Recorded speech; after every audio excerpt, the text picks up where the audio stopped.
Ang hirap sa sitwasyon, ang relasyon, ang ang,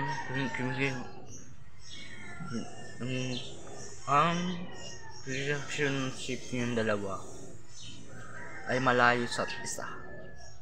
Paano kung isa sa inyo ay sumuko? Paano sa time na ikaw ay sumuko din? Mawawalan ba ng pag-asa? Paano yung sarili mo, ikaw na sumuko sa pagmamahalan ng dalawa? Sabi nga nila, life and becoming in life. Ginawa mo ito, ginusto mo ang paglayo. Napakalayo kasi ako gawa ng aking pamilya. Napakalayo ako kasi ginagawa ko ito para kila mama. Laban lang, alam ko na nayan siya.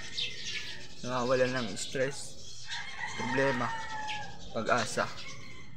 Kasi pag ako nasa bahay lamang, isa lamang akong pulubi. Sa tingin ko, wala na nagmamahal sa akin. Alam ko na meron kayo. Alam ko na nayan kayo. Sa aking nakilala ko na bilang makasama ng aking buhay. Si Angelica sa akin ay muli nagalit. Ano daw kung ang komunikasyon namin dalawa ay malayo sa isa. Maigi pa daw po yun ng malapit isa sa malayo. Kasi malapit na nakakarating pa rin sa kanila, nakakapunta pa rin sa kanya. Salamat kasi nakilala ko si Angelica. Siya na naging part ng aking buhay. Siya ang babaeng napakasipag. Wala akong masabi. Sobrang sipag niya, nahangaan ko. Kasi maalam siya maghanap buhay. Marami siyang alam na trabaho. At marami siyang alam sa pamamahay. Siya ang babae sana nagmahal sa akin ng totoo at seryoso. Kung ako muli magmamahal, ang gusto ko lang po yun, yung marunong maglinis ng bahay at maglinis ng bakuran, maglinis lahat ng aking mga pinagdinihan, ng mga maduming bagay. Siya po si Angelica ay mapakasipag po. Marunong mag-business, marunong mag-business, marunong sa bagay na meron siya. Hindi siya maramot, mapagbigay pa siya. Ngunit sa hindi ko sinasadya na pagkakataon, sana tinapos na namin ang relasyon namin dalawa. Sa isang 2 days pa lamang dapat, tinapos ko na. Hindi ko na sana ito pinatagal. Turo na lang ako laging plano sa isang relasyon namin dalawa. Pero hindi namin naasahan na magkakaganito kami dalawa. Hindi ko inaasahan na mapapakalayo ako. Paalam 2023. Paano ko na masasabing mahal na mahal ko siya? Paano ko masasabi kung mawawala yun ng pag-asa? Hindi naman ngayon ang panahon. May time din na makakausap mo siya. May time mo rin siya makakausap sa personal, pero hindi mo siya makausap sa personal. Kasi alam mo, natatapusin na niya ang relasyon yung dalawa. Salamat talaga, thank you so much. Thankful ako kay God kasi hindi ako pinababayaan. Thankful ako kay God kasi nayan siya lagi nagagabay sa akin pamilya. Thankful ako kay God kasi nayan siya naging patnubay at gabay sa akin.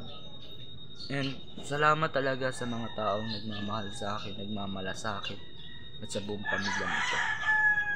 Sana po, nananawagan po ako kay Madam Micaela Gu. Napansamantala sana po akong basta. Bye-bye po and God bless. Ang hirap ng sitwasyon na napakalayo natin. Sobrang layo natin sa sitwasyon. May wala na bang dahilan, wala na bang part sa buhay mo? Mapakalayo man ang narating, pilit mong mararating. Dahil sa pangarap na yung natupad na mga pangarap sa buhay mo. Pati barkada, tropa, lahat inilis mo sa isip mo. Sa hindi sinasadya ng pagkakataon, ang iyong girlfriend ay nagalit. Dahil malayo ang relasyon, may komunikasyon yung dalawa. May pa nung ikay malapit. Nung malapit ka, naaalala ka pa niya. Sasabihin sa iyo na good morning sa lahat. Ang pinakamasaklap pa nito, mga kalingap, hinahanap ako ng mga kaibigan ko. Sa puntong yon, may part pa pala ako sa buhay nila. May part na pala ako ng mga katrabaho ko. May part ako ng mga kaibigan ko. Salamat sa mga taong tumutulong sa akin, sa aking family, sila mama. Sila kasi yung pinaguhugutan ko ng lakas. Sila mama para sa aking pamilya.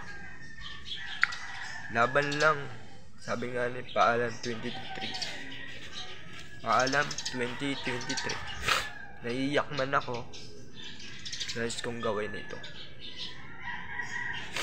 Paalam sa 2023 kasi doon ko nakilala ang aking kaibigan. Sa tinagal-tagal ng komunikasyon namin at tinagal-tagal ng relasyon namin dalawa, nasama na rin po dito ang aking girlfriend, ang aking kaibigan, girlfriend. Lahat sila ay mawawala. Paano pa kaya yung taong magmamahal sa akin na umalis ako from Bicol? Biniyaya ako ng Pangkatanawang Batangas para magbakasyon. Subalit na hindi inaasahan, may nababala sa akin sarili. Ang mga katrabaho ko ngayon ay sobra ang galit. Nais kong humingi ng tulong, advice sa mga taong nais kong lapitan at di ko alam kung paano gagawin. Nawalan, okay lang sana mawalan ng kaibigan. Huwag lang ang taong minamahal ko. Huwag lang taong minamahal na iba. Alam ko, pumupokus ako sa isang bagay na meron ako. Papasalamat ako sa mga taong tumutulong sa akin. Unang-una kay Kuya Bal Santos Matubang, kasi siya po ang nakilala ko na naging part ng buhay ko. 2022, nung 2022, hindi pa ako nagkaroon ng girlfriend. Kontento ang aking buhay. Nagulo lang ang isip ko nung ako'y umalis sa isang banda na magkaroon kami ng bahay. Hindi naman dahilan yun pag-alis ko sa aking amo. Nagkaalis-alis din ako sa aking pamilya. Itong dinadalakhalang tulang ito, nais kong iparating sa inyo, mga kalingap, mga kababayan, na yung mga problemang at aking pinagdaraanan ay aking lunasan. At totoo lang, mga kalingap, mga kababayan. Paalam 2023. God bless po.